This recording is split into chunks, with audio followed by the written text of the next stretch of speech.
نحمده ونصلي على رسوله الكريم أما بعد أعوذ بالله من الشيطان الرجيم بسم الله الرحمن الرحيم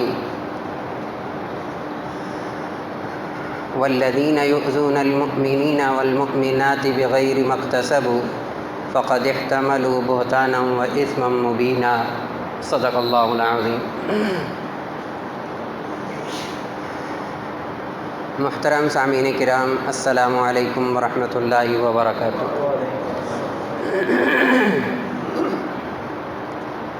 میں نے آپ کے سامنے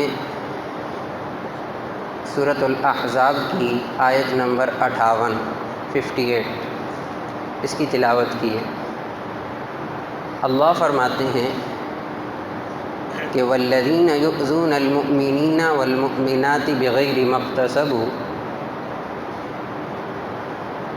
کہ وہ لوگ کہ جو ایمان والے مؤمنوں کو، ایمان والی مؤمنات کو، ایمان والے مردوں، ایمان والی عورتوں کو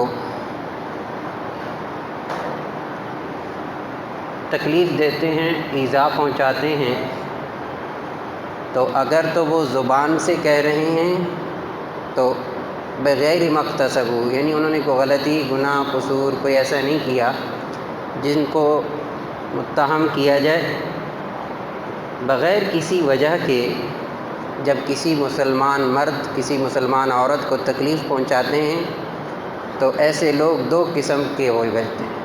نمبر 1 احتملوا بہتانا، ایک تو وہ بہتان کو اٹھاتے ہیں، نمبر 2 اسما مبینا، کھلا گناہ کرتے ہیں۔ تو مسلمانوں کو تکلیف پہنچانا، چاہے مسلمان آپس میں ایک دوسرے کو کریں یا کوئی اور کرے، اس کی اجازت شریعت مطہرہ نہیں دیتی۔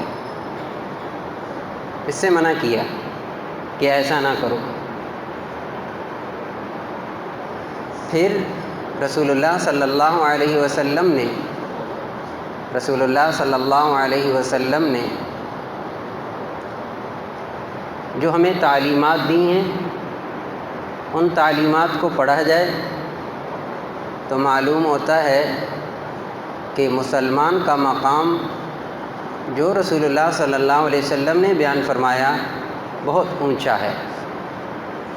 حضرت انسان تمام مخلوقات سے بڑے، سب سے اشرف، پھر ان تمام انسانوں میں سے سب سے بلند رتبہ اور مقام انبیاء، صحابہ کے بعد تابعین، تبع تابعین کے بعد عام مسلمانوں کا ہے اپنے عمل کے اعتبار سے۔ تو رسول اللہ عبداللہ ابن عباس رضی اللہ تعالی عنہما فرماتے ہیں کہ رسول اللہ صلی اللہ علیہ وسلم مکہ میں بیت اللہ کے سامنے، خانہ کعبہ کے سامنے کھڑے ہیں اور نظر الی الکعبہ، خانہ کعبہ کو دیکھا نبی علیہ السلام نے۔ اللہ ہم سب کو توفیق دے، اللہ ہمیں بار بار لے جائے۔ کیا لذت ہے، وہی یعنی کیفیات نہیں بیان کی جا سکتی۔ یہ اللہ لے جائے ہم سب کو، بار بار لے جائے، تو اس کی ایک لذت ہے جو ایمان والے کو محسوس ہوتی ہے وہاں کھڑے ہو کر۔ عجیب اللہ نے اس کے اندر تاثیر رکھی ہے۔ تو آپ نے کعبہ کو دیکھا، نظر الی الکعبہ، اور فرط شوق اور محبت اور مسرت کے انداز میں آپ کی زبان اقدس سے نکلا لا الہ الا اللہ، اور پھر فرمایا اے کعبہ تو کتنا پاکیزہ ہے، کتنا مطہر ہے، تیری خوشبو کتنی عمدہ ہے، تیری حرمت کتنی بڑی ہے، اللہ نے تجھے تیری حرمت کو کتنا بڑا بنا دیا۔ اس لیے رسول اللہ صلی اللہ علیہ وسلم نے کیا فرمایا، بیت اللہ کی طرف منہ کر کے تھوکنا نہیں چاہیے۔ واش روم اس طرح بنائے جائیں کہ نہ قبلے کی طرف منہ ہو نہ پیٹھ ہو۔ واش روم کی جو ترتیب ہے حدیث میں ہے، نہ ہی لا تستقبلوها ولا تستدبروها، نہ اس کی طرف منہ کرو نہ اس کی طرف پیٹ کر کے واش روم وغیرہ کرو، یہ منع کیا ہے۔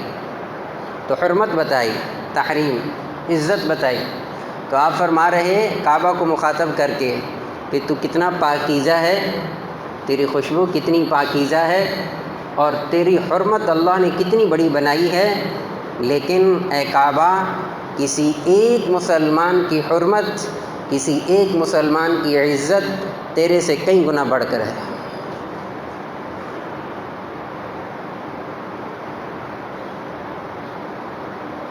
مسلمان کی عزت، مسلمان کا مقام اتنا اونچا، اتنا بلند، اتنا زیادہ حرمت والا ہے کہ رسول اللہ صلی اللہ علیہ وسلم کعبہ کو دیکھ کے، کعبہ کو مخاطب ہو کے فرما رہے ہیں کہ تیری حرمت پھر بھی کم ہے، ایک مسلمان کی حرمت تیرے سے زیادہ ہے، مسلمان کی حرمت تیرے سے زیادہ ہے۔ آپ نے فرمایا سباب المسلم فسوق وقتالہ کفر، کسی مسلمان کو گالی دینا یہ فسق ہے، کبیرہ گناہوں میں شامل ہے۔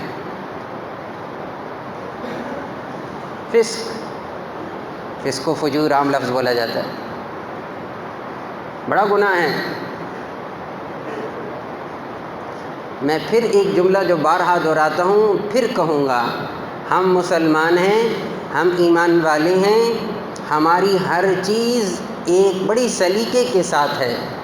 ہماری گفتگو سے پتہ چلے گا یہ مسلمان بول رہا ہے، ہمارے کردار سے پتہ چلے گا یہ مسلمان ہے، ہماری شکل و صورت سے پتہ چلے گا یہ مسلمان ہے، ہمارے لباس سے پتہ چلے گا ہم مسلمان ہیں۔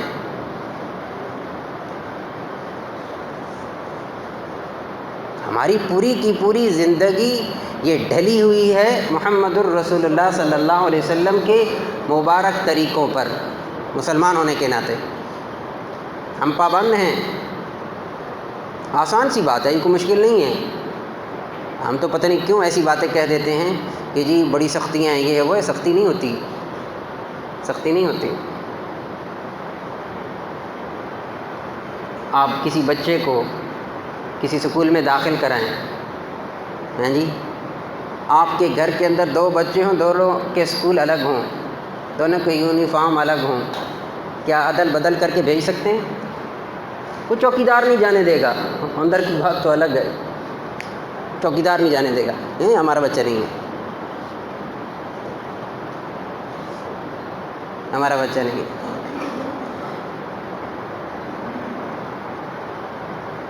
آرمی چیف کی وردی عام سپاہی پہن لے، کیا ہے؟ یونیفارم ہی بدلا ہے نا، یونیفارم میں کیا رکھا ہے؟ جو مرضی پہن لے، کیا رکھا ہے اس سے؟ سارا دین لباس میں ہے۔ بڑے خطرناک جملے ہیں، بڑے خطرناک جملے ہیں، کر کے تو دیکھو، کرو تو صحیح۔ کوئی بات نہیں بچہ، یونیفارم آپ کا گندا ہے، کچھ نہیں ہوتا، آپ عام کپڑوں میں چلے جاؤ۔ سوال ہی پیدا نہیں ہو سکتا اس بچے کو کلاس، میں کہتا ہوں اسکول میں داخلہ بند ہو جائے گا۔ کیوں؟ کہو نا، وہاں بحث کی جائے، جو بحث ہم اسلام کے متعلق کرتے ہیں، جس کی باریکیوں میں ہم جاتے ہیں، وہاں کیوں نہیں کرتے ہم؟ وہاں کیوں ہم ان کے سامنے بالکل ہی جتنا بڑا کیوں نہ ہو، کوئی اپنا عہدہ اور رتبہ نہیں جتلاتا وہاں؟ تمہیں نہیں پتہ میں کون ہوں، یہ میرا بیٹا ہے، آپ جانے دیں اسے۔ جی نہیں، جی نہیں۔ 5 منٹ پہلے، 10 منٹ پہلے، 15 منٹ پہلے، آدھا گھنٹہ پہلے باپ کو فکر ہوتی ہے، جلدی کرو یونیفارم پہنو، جلدی کرو یونیفارم پہنو۔ ہم پوری زندگی ایک ایسے طرز پہ گزار دیں کہ جس کے اندر ہمیں اسلام کی اور ایک مسلمان ہونے کی کوئی امتیازی ہو ہی نہ۔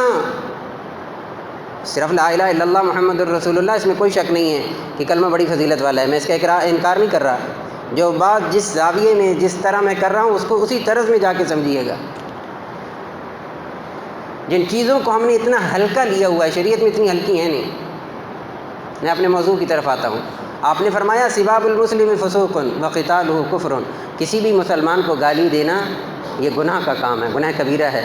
وقتالہ کفر، اور بغیر وجہ کی اس کو جب قتل کر دیا جائے تو یہ کفر تک چلا جاتا ہے. یہ ایک ایسا عمل ہے جو انسان کو کفر تک پہنچا دیتا ہے. اور ایک روایت کے اندر فرمایا کہ اگر کسی کو گالی دی جائے تو گویا وہ ہلاکت کے قریب ہو گیا. رسول اللہ صلی اللہ علیہ وسلم نے وہ ہلاکت کے قریب ہو گیا. یہ ہمیں تعلیمات دیں، یہ ہماری تعلیمات ہیں. حضرت ابو جرئی سلیم رضی اللہ تعالیٰ عنہ صحابی رسول ہیں. یہ اپنا واقعہ اور قصہ بیان کرتے ہیں کہ میں رسول اللہ صلی اللہ علیہ وسلم کی خدمت میں پہلی مرتبہ گیا اور پوری بات نقل کی. میں اس کو آگے لے جاتا ہوں. سنن ابی داؤد کی روایت ہے، باب الاسباء فی الازار.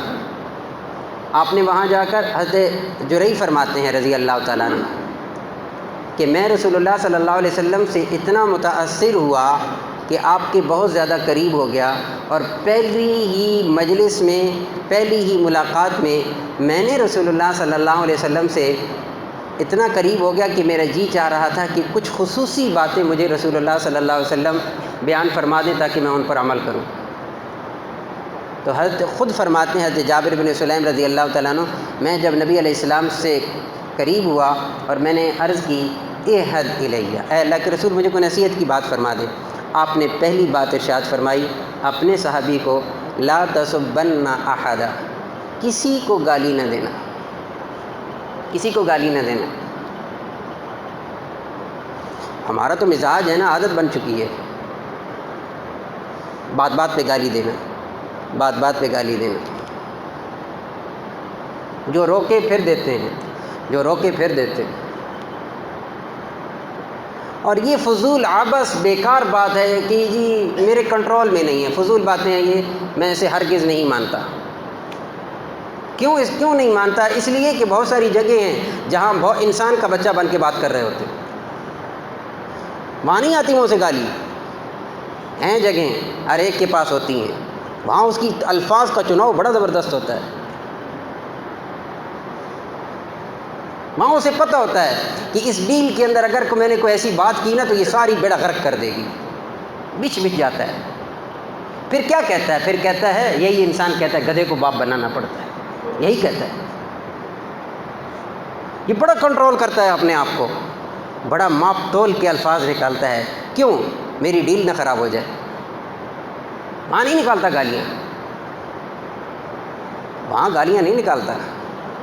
یہ بڑا سیانہ ہے، بڑا سمجھدار ہے. اس کی منہ کو، اس کی زبان کو قفل تالا لگ جاتا ہے جب اس کی ڈیلنگ ہو رہی ہوتی ہے. بچ جاتا ہے. اس کی الفاظ کا چناؤ دیکھو، پتہ نہیں کہاں بیٹھ جاتا ہے جا کے.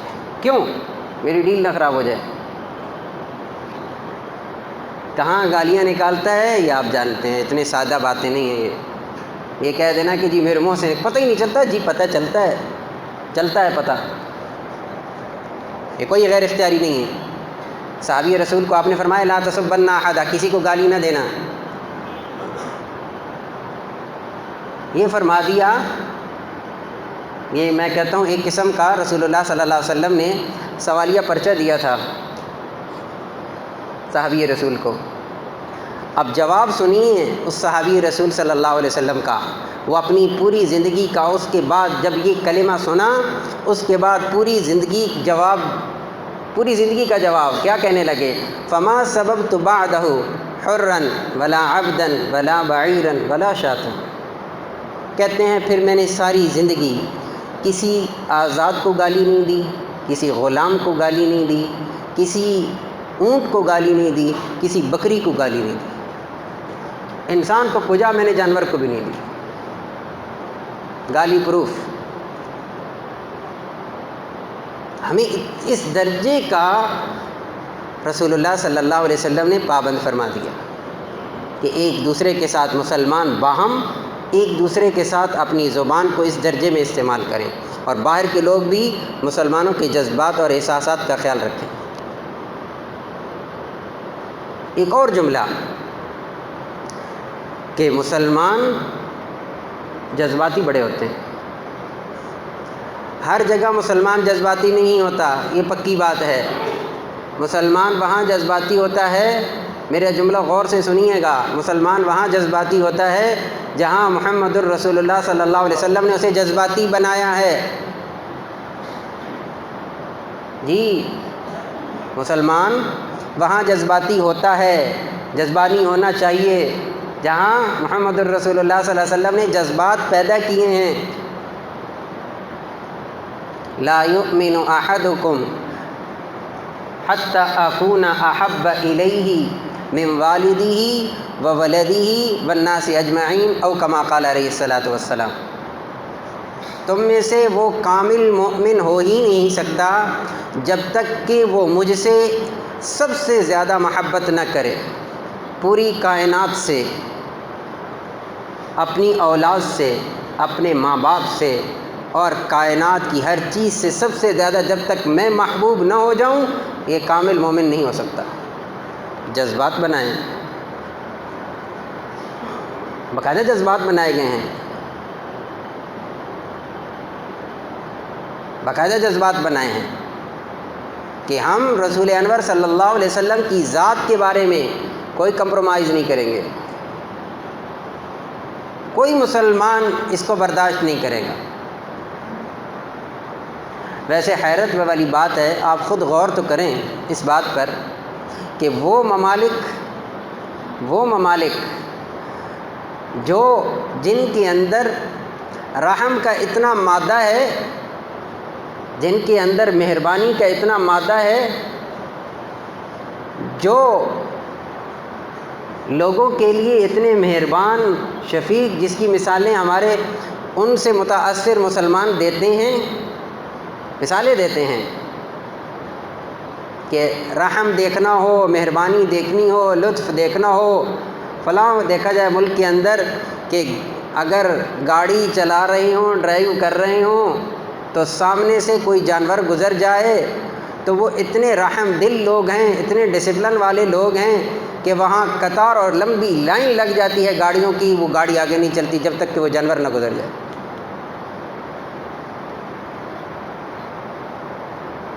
وہ تو انسانیت ہے ان کے اندر، ہم مسلمانوں کے اندر نہیں ہیں۔ جی یاد رکھیے گا، میں دو باتیں عرض کروں گا اس حوالے سے۔ آپ میرے سے ان ممالک کو بہتر جانتے ہیں، میں نہیں گیا ان ممالک میں۔ یہاں بیٹھ کر ایک چھوٹا سا تجزیہ جو آپ کے سامنے رکھتا ہوں۔ نمبر 1، وہاں کے قوانین ہیں، ان پر عمل درآمد ہے۔ نمبر 2، کیا وجہ ہے، سنیے گا ذرا، کیا وجہ ہے کہ وہ انسانیت پر اتنا رحم کرتے ہیں لیکن مسلمانوں کے جذبات کو ٹھیس اس درجے کی پہنچاتے ہیں کہ جب بھی مسلمان سوچتا ہے 1000 بار مرتا ہے۔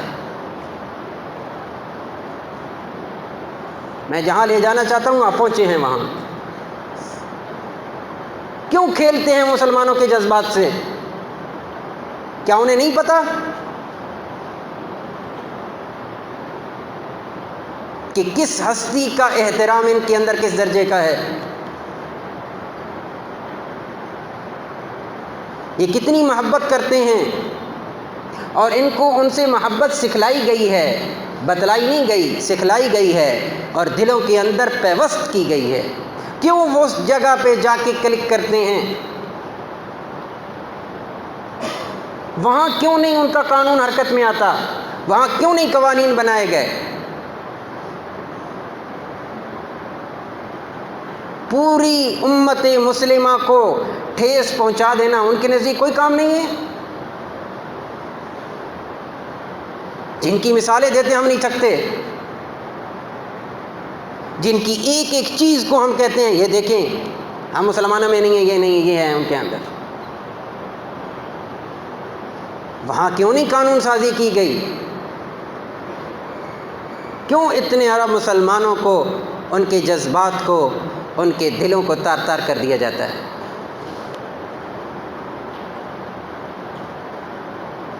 اس لیے میں بڑی، جسے کہتے ہیں نا، وثوق کے ساتھ یہ بات عرض کر رہا ہوں کہ بعض جگہیں ایسی ہیں جہاں ہماری باقاعدہ طور پر رسول اللہ صلی اللہ علیہ وسلم نے ہمیں جذباتی بنایا ہے، خاص طور پر اپنی ذات کے بارے میں، نبی علیہ السلام کی ذات اطہر کے بارے میں۔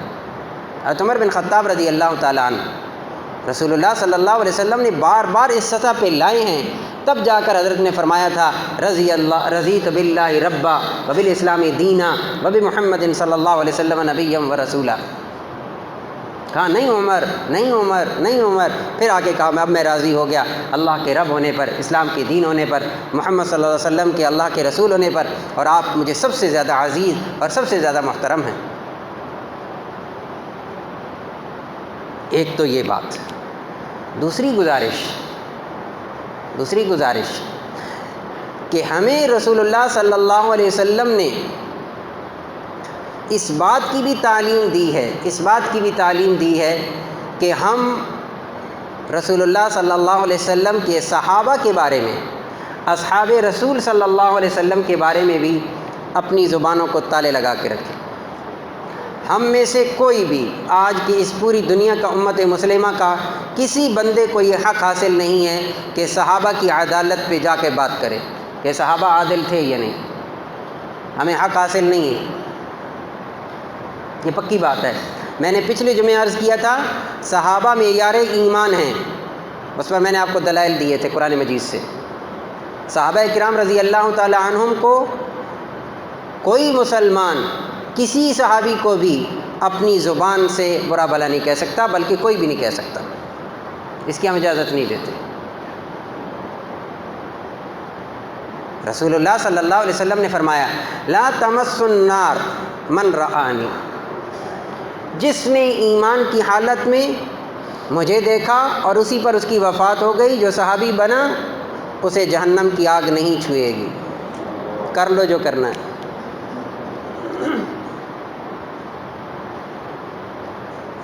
نہیں چھوئے گی.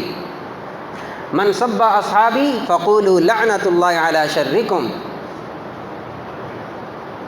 کسی صحابی کو گالی نہ دو، کسی صحابی کو برا بھلا نہ کہو. ایک تابعی ہیں، انہوں نے بڑی خوبصورت بات کی ہے. فرمانے لگے اے مسلمانوں 3 باتوں سے بچو.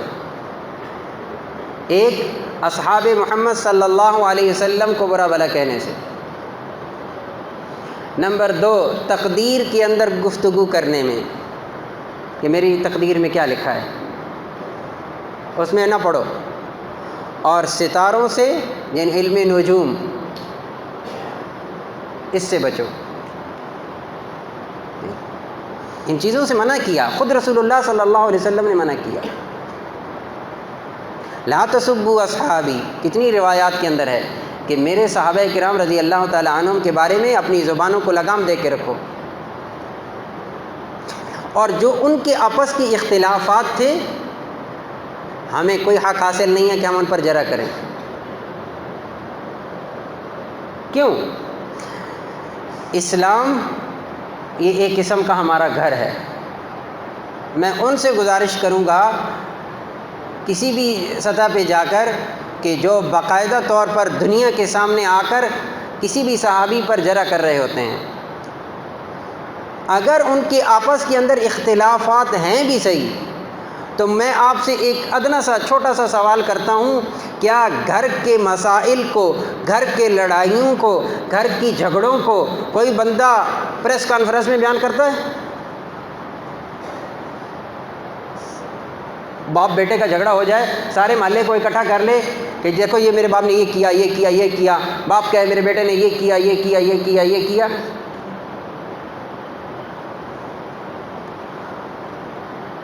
گھر کے اختلافات کو دنیا کے سامنے رکھنا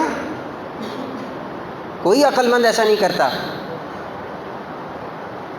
جب ان سب کے بارے میں رب نے فرما دیا وَكُلًّا وَعَدَ اللَّهُ الْحُسْنَى، ہر ایک سے اللہ کا وعدہ ہے جنت کا، اچھائی کا. اب کون ہے جو ان کے لیے عدالت لگا کے بیٹھے اور کہے جی فلاں ایسے تھے، فلاں ایسے تھے، فلاں ایسے تھے؟ ہمیں تو اس کی اجازت ہی نہیں دی گئی. جب ایک عام مسلمان کی عظمت، ایک عام مسلمان کی حرمت اللہ نے اتنی بڑی رکھی ہو، اتنی اونچی رکھی ہو، صحابہ کے کیا کہنے پہ؟ میں نے جتنی روایات آپ کو پہلے سنائی ہیں، ایک چھوٹا سا ذہن بنایا ہے کہ کسی عام مسلمان کے بارے میں بھی ہم برا بھلا نہیں کہہ سکتے. چاہے جائے کہ صحابہ کرام رضی اللہ تعالیٰ عنہ اجمعین کے بارے میں یہ کہہ دیا جائے. تو صحابہ کرام رضی اللہ تعالیٰ عنہم کے بارے میں کیا فرمایا اللہ نے؟ یا ایھا الذین آمنوا آمنوا، اے ایمان والو ایمان لاؤ. یا ایھا الذین آمنوا، اے ایمان والو آمنوا، ایمان لاؤ. عجیب بات ہے، عجیب بات ہے کہ نہیں؟ بظاہر یا ایھا الذین آمنوا، اے ایمان والو، آمنوا، ایمان لاؤ. مفسرین نے لکھا ہے کہ اے ایمان والو ایمان لاؤ ایسے جیسے صحابہ لائے. اے ایمان والو ایمان لاؤ ایسے جیسے صحابہ کرام رضی اللہ تعالیٰ عنہم اجمعین ایمان لے کر آئے. جو ایمان کی کسوٹی، جو ایمان کا طرز، جو ایمانی طاقت، جو ایمانی اعمال، جتنا جس درجے کا ایمان صحابہ کرام رضی اللہ تعالیٰ عنہم اجمعین نے کیا اور اس ایمان کے مطابق اعمال صالحہ کو لے کر آئے ہیں، یہ ہمارے لیے معیار خود اللہ نے قائم فرمایا ہے. ہمیں حق حاصل نہیں ہے کہ ہم ان کے اندر تفریق کریں، عادل بن کے بیٹھیں. صحابہ کی عدالت کے اوپر کسی کو بات کرنے کا یہ حق حاصل نہیں ہے. تو اس لیے آج کی مجلس میں 3-4 باتیں عرض کیں. ایک تو یہ ہمیں اللہ رب العزت نے اس بات کی تعلیم دی، اس بات کا حکم دیا کہ ہم باہم مسلمان آپس کے اندر بھی ایک دوسرے کو ایذا نہ پہنچائیں. نمبر 2، محمد الرسول اللہ صلی اللہ علیہ وسلم نبی علیہ الصلاۃ والسلام کی ذات مبارک ہم سب کو اپنی جان سے، اپنے مال سے، اپنی اولاد سے، تمام لوگوں سے سب سے زیادہ عزیز ہے، اور ہم سب سے زیادہ محبت نبی کریم صلی اللہ علیہ وسلم کی ذات سے کرتے ہیں، اور اس کے بارے میں ہم کسی طرح کی کوئی بھی ہم برداشت نہیں کرتے. نمبر 3، صحابہ کرام رضی اللہ تعالیٰ عنہم اجمعین کی شخصیت قرآن کی آیات سے اور خود محمد الرسول اللہ صلی اللہ علیہ وسلم کی زبان اقدس سے ان کی ساری ایمانیات اور عدالت اور اللہ کی ان کے ساتھ رضامندی، یہ خود ہمیں قرآن مجید میں اور رسول اللہ صلی اللہ علیہ وسلم نے بتلا دی ہے.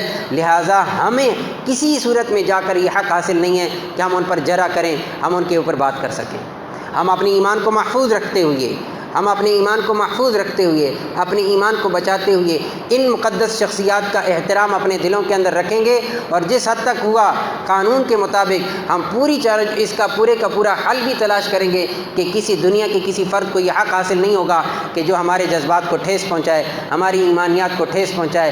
ہم امن کے سفیر ہیں، اسلام ہمیں امن سکھلاتا ہے، لیکن ایک مخصوص دائرے تک، ورنہ یہی اسلام ہے جس نے جنگوں کا بھی حکم دیا ہے. یہی اسلام ہے کہ جس کے اندر محمد رسول اللہ صلی اللہ علیہ وسلم کا لقب رحمت للعالمین بھی ہے، تو وہاں رسول اللہ صلی اللہ علیہ وسلم کا لقب نبی الملاحم بھی ہے، جنگوں والا نبی، جنگ کے آلات کے پہننے والا نبی. اللہ رب العزت ہم سب کو پورے دین پر عمل کی توفیق نصیب